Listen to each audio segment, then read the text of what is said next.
Good morning everyone. Seventh class, कैसे हैं आप सभी? I hope all are very good.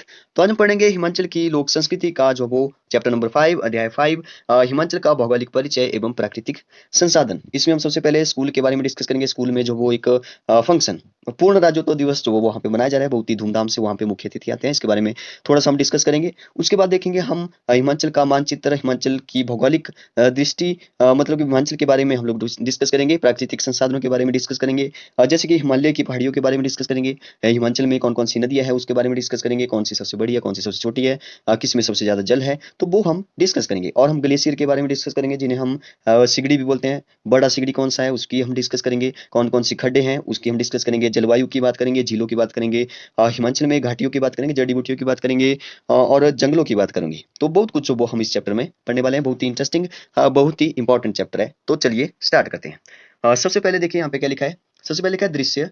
तो विद्यालय का प्रांगण का जो वो दृश्य ये बता रहा है यहाँ पे। तो इसको आप समझने की कोशिश करें क्या यहाँ पे जो वो बता रहा है। बच्चे इधर उधर भाग रहे हैं, तो आप इमेजिन करिए कि बच्चे जो वो जैसे जो भी ग्राउंड है, ठीक है, विद्यालय का, तो वहाँ पे जो बच्चे इधर उधर भाग रहे हैं, तो आप अपने दिमाग में जो वो इस दृश्य को जो वो सोचते जाइए।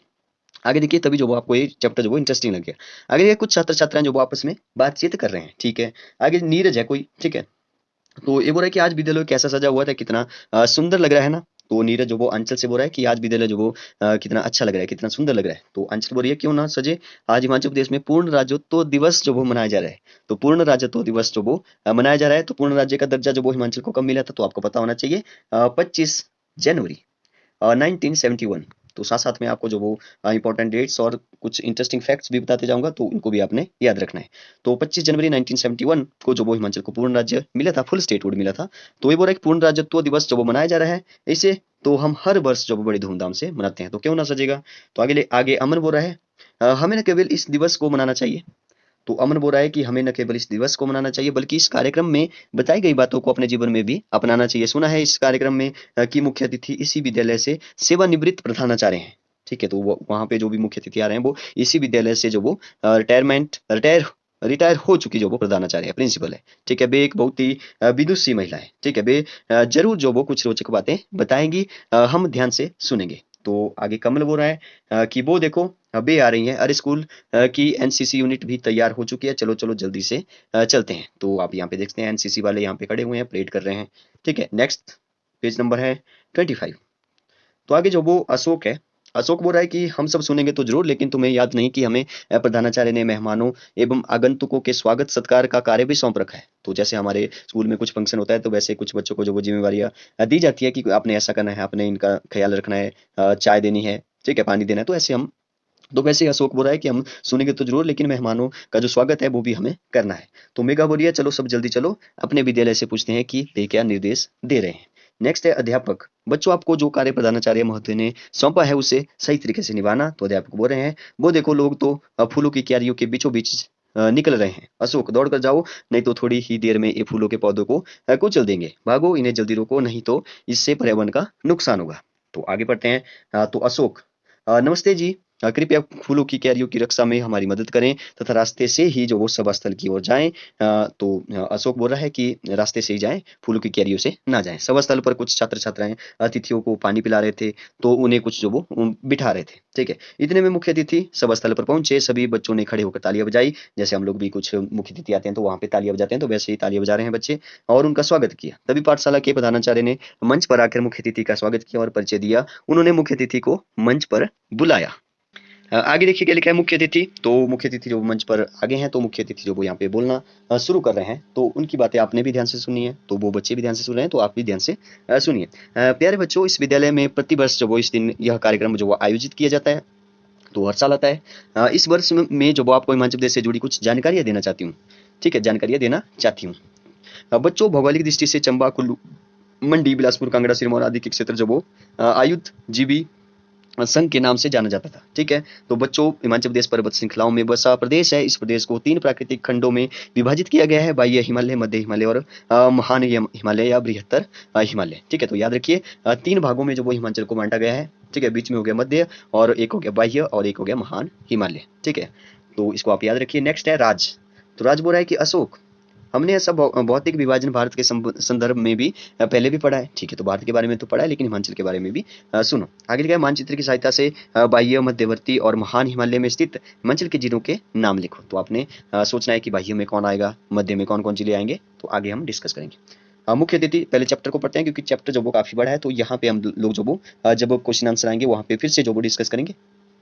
आगे देखते हैं बच्चों, आप आपस में क्या बातें कर रहे हो। सभा में बैठे सभी बच्चे जो मुझसे प्रश्न पूछ सकते हैं। तो मुख्य अतिथि बोल रहे हैं जैसे बच्चे आपस में बात कर रहे हैं, तो मुख्य अतिथि बोल पड़े कि आप आपस में मत बात करो, आप मेरे से पूछो, ठीक है। नेक्स्ट है पेज नंबर है 26। यस, तो विजय विजय बोल रहा है, महोदया हमारे जिले में यमुना नदी बहती है, तो क्या हिमाचल प्रदेश में और भी नदियां बहती है। तो विजय बोल रहा है कि हमारे जिले में यमुना नदी बहती है, तो यस, यमुना नदी तो बहती है। और मैं आपको बता दूं कि यमुना नदी जो वो हिमाचल की सबसे छोटी नदी है, मतलब है तो बड़ी नदी लेकिन हिमाचल प्रदेश में बहने वाली छोटी नदी है। और यमुना जो वो एक सबसे बड़ी सहायक नदी भी है गंगा नदी की। आपको गंगा नदी के बारे में पता होगा, तो गंगा नदी में जो वो मिल जाती है, और गंगा नदी में मिलने वाली जो वो सबसे बड़ी नदी यमुना नदी है, ऐसे आप इसको याद रखिए, लेकिन हिमाचल की सबसे छोटी नदी है। तो विजय पूछ रहा है कि यमुना नदी तो बहती है लेकिन कोई और नदियां भी बहती है। तो मुख्य अतिथि बता रही है, सॉरी, बिल्कुल हिमाचल प्रदेश में रावी नदी बहती है, ब्यास, सतलुज, चंद्रभागा जैसी बड़ी नदियां बहती है। तो आपको मैं बता दूं, जो चंद्रभागा नदी है इसको जो वो चिनाब नदी भी बोलते हैं।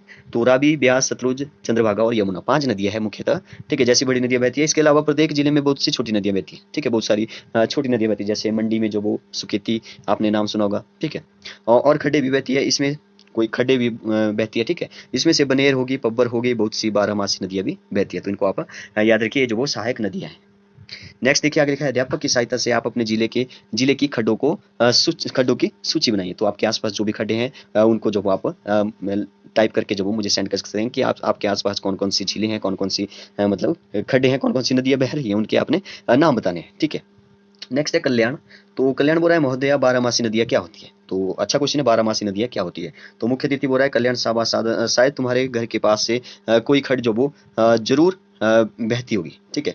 तो हाँ, मुख्य अतिथि बोल रहा है कि शायद तुम्हारे आसपास से जो वो कोई ना कोई खड्ड जरूर बहती होगी कल्याण। जी हाँ, लेकिन उसमें तो गर्मियों में कोई पानी नहीं होता। तो मुख्य अतिथि बोल रहे हैं कि गर्मियों में जिनमें पानी होता है वो होती है बारहमासी, ठीक है। तो मुख्य अतिथि बोल रही है, परंतु बारहमासी नदियां नाले और खड्डे प्रवाहित जलधाराएं होते हैं जिन्हें 12 महीने पानी बहता है। तो बारहमासी वो हुई, देखिए एक साल में 12 महीने होते हैं, ठीक है। तो एक पूरी साल जो जिसमें पानी बह रहा है वो बारहमासी होगी, ठीक है, सीधी जैसी बात है। गर्मियों में पानी नहीं सूखेगा, ठीक है, सॉरी।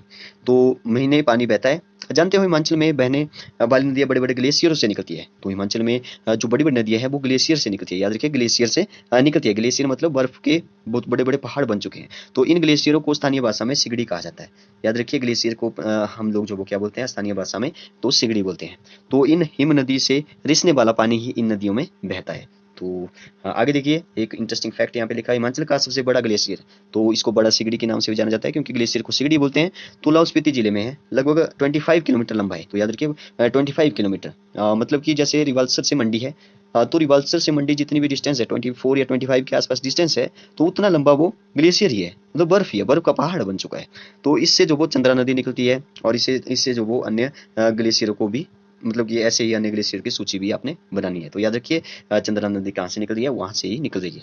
तो पूजा बोल रही है, अब गुरु जी ये नदियां कहाँ कहाँ से निकलती है। तो मुख्य अतिथि बताते हैं कि आपका प्रश्न बहुत अच्छा है, रावी जो वो कांगड़ा जिले से, तो ये आपको पता होना चाहिए। देखिए, जब आप आगे जाकर के जब कोई टेस्ट या कोई कम्पिटिटिव एग्जाम दोगे, तो वहाँ पे जीके के क्वेश्चन में जो वो ऐसे क्वेश्चन पूछे जाते हैं कि जो रावी नदी है कहाँ से निकलती है, किस जिले से निकलती है, किस स्थान से निकलती है। तो वैसे आपने याद रखा, रावी जो वो कांगड़ा जिले के बड़ा भंगार क्षेत्र से निकलती है, ठीक है। और ब्यास जो वो रोहतांग दर्रे के पास में ब्यास कुंड है, वहां से निकलती है। और सतलुज जो वो मानसरोवर झील से निकलती है, जो कि तिब्बत में है। और यमुना नदी जो वो यमुनोत्री उत्तराखंड से निकलती है। इसी तरह कुछ अन्य सहायक नदियां और खड्डे भी छोटे छोटे हिमनदों से निकलती है। नेक्स्ट लास्ट लिखा है, अपने जिलों की खड्डों के स्रोत और उनके किनारे बसे कस्बों की सूची बनाइए। तो साथ साथ में जो क्वेश्चन है उनके बारे में भी आपने सोचना है।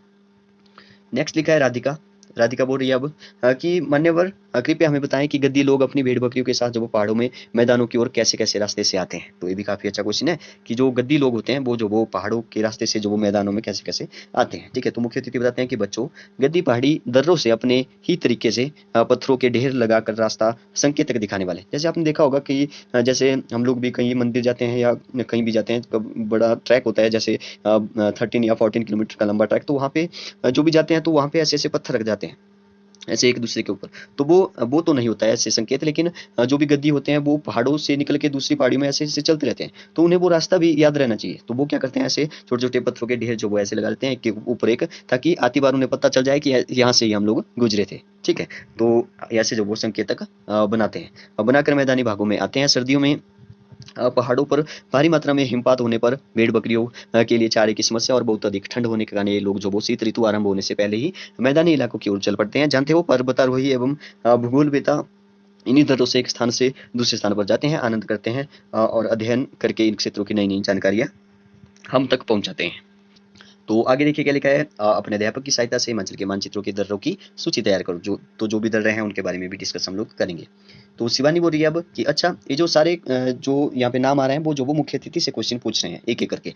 तो शिवानी बोल रही है अब सॉरी, अच्छा ऐसा भी होता है लेकिन पहाड़ों में बर्फ की वजह से काफी ठंड होती है, तो वो कैसे वहां जाते हैं। ठीक है, भी अच्छा क्वेश्चन है कि पहाड़ों की वजह से वहाँ पे बर्फ की वजह से काफी ठंड होती है, तो वो वहाँ कैसे जाते हैं। ठीक है, तो मुख्य अतिथि बोल रहे हैं बिल्कुल सही बेटे, बर्फबारी की वजह से वहाँ ठंड तो होती है, ये दर्रे भी बंद हो जाते हैं, इन तक पहुंचने के रास्ते भी बंद हो जाते हैं, लेकिन फिर भी साहसी पर्यटक स्थानीय पर्वतारोहण संस्थान के प्रशिक्षकों की मदद से ठीक है, उनको बहुत अच्छे से ट्रेनिंग दी जाती है, तो उसकी मदद से जो वो वहाँ पर पहुंच जाते हैं। गर्मियों में तो इन दर्रों के प्राकृतिक सौंदर्य का जो वो आनंद लेने के लिए देश विदेशों से असंख्य पर्यटक आसानी से पहुंच जाते हैं। तो आपने सुना होगा कि कई सारे जो वो पंजाब से जो वो घूमने आए हैं हिमाचल में, तो बहुत सारे लोग जो वो हमारे हिमाचल में घूमने आते हैं। तो आनंद लेने के लिए देश विदेशों से असंख्य पर्यटक जो वो आसानी से पहुंच जाते हैं। इससे हमें आय भी होती है। ठीक है, तो हमें फायदा भी है, उससे दूसरे समाज की सभ्यता और संस्कृति को जानने व समझने का अवसर भी हमें मिलता है। नेक्स्ट अनिकेत है, कोई अनिकेत क्वेश्चन पूछ रहा है, गुरु जी हिमाचल प्रदेश की जलवायु के बारे में कुछ बताइए। गुरु जी बोल रहा है, तो यहाँ पे शायद गुरु जी नहीं होगा। ठीक है, तो मुख्य अतिथि बोल रही है कि यहाँ की जलवायु समशीतोष्ण है, क्योंकि यह भाग कर्क रेखा से ऊपर है। तो याद रखिए, हमारा जो हिमाचल है वो कर्क रेखा से ऊपर है। इसी कारण से यहाँ की जलवायु जो है ऐसी है। हिमाचल देश में ग्रीष्म, वर्षा, शरद, हेमंत ऋतुएं अपनी अपनी नैसर्गिक छटा जो वो बिखेरती है। इसके कारण हिमाचल प्रदेश में पर्यटक विभाग हमेशा क्रियाशील रहता है। तो अजय पूछ रहा है, अरे वाह, ये तो ज्ञान वृद्धि में बहुत सहायक हो सकता है, तो बहुत अच्छी बात है। नेक्स्ट देखिए, नेक्स्ट है पेज नंबर 28। तो मुख्य अतिथि अब बता रही है कि हाँ हाँ बिल्कुल, हिमाचल प्रदेश में सिरमौर जिले में रेणुका झील सबसे बड़ी प्राकृतिक झील है। तो यहाँ पे मैं आपको नदियों के झीलों के बारे में थोड़ा सा बता दूं। जैसे यहाँ पे लिखा है कि सिरमौर में जो वो रेणुका झील सबसे बड़ी प्राकृतिक झील है। तो प्राकृतिक का मतलब है वो अपने आप बनी है, प्रकृति की देन है। तो सबसे बड़ी झील हिमाचल की जो प्रकृति से बनी है, मतलब कि उसमें जो वो मानव निर्मित नहीं है, मानव ने नहीं बनाई है। ठीक है, कृत्रिम झील नहीं है, तो खुद बनी है, तो रेणुका झील है सबसे बड़ी। ठीक है, अगर सबसे छोटी की बात करें तो हिमाचल प्रदेश में मंडी जिले में परासर झील है। अगर हम मानव निर्मित सबसे बड़ी बात करें तो वो गोविंद सागर झील है, वो जो वो कहाँ पर है, वो बिलासपुर में है। अगर हम मानव निर्मित झील सबसे छोटी बात करें हिमाचल में, तो वो मंडी डिस्ट्रिक्ट में ही है, पंडोह में। ठीक है, तो ऐसे आप इसको याद रखिए। 4 झीलें मैंने आपको बताई, सबसे छोटी, सबसे बड़ी, सबसे छोटी, सबसे बड़ी, मानव निर्मित और कृत्रिम झील। ठीक है, नेक्स्ट देखिए, नेक्स्ट यहाँ पे लिखा है सबसे बड़ी प्राकृतिक झील है। इसी तरह कुल्लू में जो वो भृगु व दशहर, किन्नौर में नाको, तो इन झीलों को आप याद रखिए। भृगु और दशहर जो वो कुल्लू में है, किन्नौर में जो वो नाको है, लाहौल स्पीति में चंद्रताल और सूरताल, जहाँ पे ताल ताल लास्ट में लगा होगा, वो जो वो स्पीति में है। ठीक है, मंडी में जो वो रिवाल सर आपने सुना होगा, परासर, ठीक है, जिसकी मैंने अभी बात की, कुमारवाह होगी, चंबा में मणि महेश होगी, खजियार लाम होगी, डल होगी, ठीक है, गढ़ासरू होगी, कांगड़ा में डल और करेरी झील होगी। ठीक है, अगर पूछा जाए डल झील कहाँ पे है, तो कांगड़ा में, करेरी भी कांगड़ा में, तो शिमला में देखिए चंद्रनाहन है। चंद्रताल जो वो हमारे लाहौल स्पीति में है, और चंद्रनाहन शिमला में है, तानू और जुब्बल आदि। ठीक है, तो ये सारी जो वो झीलें हैं, प्रमुख प्राकृतिक झीलें हैं। परंतु हिमाचल प्रदेश में मानव निर्मित झीलें भी है। तो अब आएगी वो बड़ी झील, सबसे बड़ी गोविंद सागर, तो जिसमें बिलासपुर की गोविंद सागर झील है, मंडी में पंडोह सबसे छोटी है। ठीक है, सबसे बड़ी गोविंद सागर, सबसे छोटी पंडोह में। देखिए, पंडोह में डैम बना हुआ, तो डैम बनने के कारण ही जो वो झील बन सकी है वहाँ पे। ठीक है, नेक्स्ट है कांगड़ा में जो वो पौंग झील, और चंबा में जो वो चंद्रिका झीलें भी हिमाचल में नैसर्गिक सौंदर्य हमें जो वो 4 चांद लगाती है। याद रखिए, बिलासपुर की गोविंद सागर झील एशिया की सबसे बड़ी कृत्रिम झील, मतलब मानव निर्मित झील है। तो इसको भी आप याद रखिए। तो यहाँ पे आप देख सकते हैं पौंग झील में विचरण करता प्रवासी पक्षियों का झुंड। तो ये पौंग झील का जो वो एक दृश्य है। नेक्स्ट विजय बोल रहा है कि परंतु मैंने सुना है कि हिमाचल प्रदेश की घाटियों का राज्य भी कहा जाता है। तो यस, हिमाचल प्रदेश को घाटियों का राज्य भी कहा जाता है। जैसे कांगड़ा घाटी होगी, कुल्लू घाटी होगी, ठीक है, बल घाटी आपने सुना होगा। ठीक है, तो यहाँ इस तरह की अन्य घाटियां भी हैं। तो नेक्स्ट देखते हैं घाटियों के बारे में जो मुख्य अतिथि अब बताएंगे। यस। तो मुख्य तिथि बता रहे हैं, बिल्कुल हिमाचल प्रदेश में बहुत सी सुरम्य और उपजाऊ घाटियां भी है। मंडी में जो बल घाटी, जैसे मैंने बात की बल घाटी की, तो बल घाटी कहाँ पे है?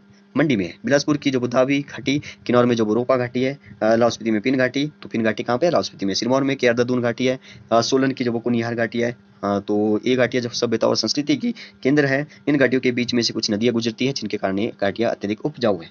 तो अगर पूछा जाए घाटियां क्यों उपजाऊ है, तो यहाँ से जो इनके बीच में से नदियां गुजरती है। ठीक है, नेक्स्ट लिखा है हिमाचल प्रदेश की घाटियों की सूचीबद्ध करो और उनमें होने वाली फसलों के बारे में, फसलों व बहने वाली नदियों और सहायक नदियों के बारे में भी लिखो। तो नेक्स्ट पूजा हो रही है कि ये तो ठीक है, यहाँ के वनों में जो वो जड़ी बूटियां भी मिलती है। तो यस, जड़ी बूटियां भी यहाँ पे मिलती है, जरा उनके बारे में भी बताइए। तो पूजा ने काफी अच्छा क्वेश्चन पूछा, जड़ी बूटियों के बारे में अब मुख्य तिथि बताएंगे। क्या कभी आपके गाँव में गद्दी आए हैं? तो ये पूछ रही है, मुख्य तिथि पूछ रही है पूजा से। तो आपने उनके डेरे पर जो वो दातुन, धूप, बनक्सा, काला जीरा, कुठ लेने बहुत से लोगों बहुत से लोगों को जाते हुए देखा होगा। वे जो वो सब जंगलों से ही लाते हैं, ठीक है। जैसे दातुन हो गया, धूप हो गया, बनक्सा, ठीक है। तो ये सारे जो वो जंगलों से ही आते हैं, तो ये जड़ी बूटी है, सब जंगलों से ही लाते हैं। इनके अलावा जो वो बनकड़ी हो गया, चरैता हो गया, कक्कड़ सिंगी हो गया, ठीक है। कक्कड़ सिंगी आपने नाम सुना होगा, ठीक है। जो ऐसे ऐसे होती है, ठीक है, जैसे जलेबी होती है, तो वैसे ये ऐसे ऐसे टेढ़ी मेढ़ी होती है, ठीक है। वो भी जड़ी बूटी है एक प्रकार से। कूट हो गया, कसमल, बहना हो गया, ठीक है। बहने बहना का नाम भी आपने सुना होगा। बसूटी हो गया, बरिया, रतनजोत, गुच्छी हो गई, ठीक है। गुच्छी तो बहुत कम मिलती है। बहेड़ा हो गया, ठीक है। बेहड़ा भी आपने सुना होगा। आंवला तो आपने सुना ही होगा, ठीक है। बेल हो गया, गुलजे लिखा है यहाँ पे, तो गुलजे आप अपनी भाषा में गुलजे बोलते हैं, ठीक है। तो गुलजे हो गए। तो वैसे ही अश्वगंधा आदि असंख्य जो वो जड़ी बूटियां यहाँ पे आसानी से मिल जाती है। तो ये सभी जो वो जितनी भी जड़ी बूटियां है हमारे मध्य प्रदेश में अवेलेबल है, मिल जाती है, कहीं ना कहीं मिलेगी, ठीक है। तो अपने क्षेत्र की जड़ी बूटियों को सूचीबद्ध करो। तो आपके क्षेत्र में कौन कौन सी जड़ी बूटियां हैं इस तरह की, तो वो आप लिख सकते हैं। अर्जुन बोल रहा है, अब ये शायद लास्ट ही पेज है, यहाँ पे जो वो चैप्टर कंप्लीट हो जाएगा। अर्जुन बोल रहा है, क्या यहाँ के जंगलों में कुछ पक्षी भी पाए जाते हैं? कुछ पक्षी भी पाए जाते हैं। तो मुख्य तिथि बोल रहे हैं, यहाँ के जंगलों में चकोर पाया जाता है, मोनाल पाया जाता है, मोर, फनार, जुजुराना पाया जाता है, जो कि राज्य पक्षी है हमारा जुजुराना। बटेर हो गया, कोलसा हो गया, तोता, उल्लू, तितर, कोयल, कबूतर, गिद्ध, बाज, बुलबुल आदि पक्षी जो वो पाए जाते हैं। तो जानते हो यहाँ के जंगलों में गिद्दड़ भी होते हैं, सांभर होते हैं, नीलगाय होती है, चीतल, बनबिल्ला भी होता है, भालू होता है, बर्फानी तेंदुआ, लंगूर, बंदर, अस्किम, तथा उसी समय जो वो उनकी एक अध्यापिका कथी है, ठीक है। तो तंगरोल आदि जीव जंतु पाए जाते हैं। तो ओके, तो नेक्स्ट लिखा है, बच्चों काफी समय हो गया, मैं आपकी ओर से मुख्य तिथि का धन्यवाद करती हूँ। तो बीच में जो वो जैसे वो मुख्य तिथि जो बोल रही है, तो बीच में जो वो अध्यापिका बोल पड़ी कि बच्चों काफी समय हो गया है, मुख्य तिथि का धन्यवाद करती हूँ कि उन्होंने इतने प्रश्नों के जो वो सहजता से उत्तर दिए। आगे भी ऐसे ही कार्यक्रम जो वो आयोजित होते रहेंगे और जरूरत के अनुसार जो वो क्षेत्र में उपलब्ध विशेषज्ञों को भी आपसे मिलाऊंगी। प्रश्न बनाते रहना और ऐसा ही जो वो अनुशासन बनाए रखना। धन्यवाद। तो आपके यहाँ पर भी जैसे स्कूल में जो कोई कुछ भी मुख्य तिथि आते हैं, तो आप भी कोशिश किया करें कि उनसे जो वो कुछ ना कुछ जानने की कोशिश किया करें, क्योंकि वो उनके पास नॉलेज होता है, वो एक्सपर्ट होते हैं। इसलिए जो वो मुख्य अतिथि होते हैं, ताकि वो अपने विचारों को जो वो दूसरों के सामने बताएं, कुछ दिशा निर्देश दें, तो आप भी उनसे जो वो क्वेश्चन किया करो, ठीक है। ओके, तो यहाँ पे हमारा चैप्टर कंप्लीट होता है। Thank you and have a nice day.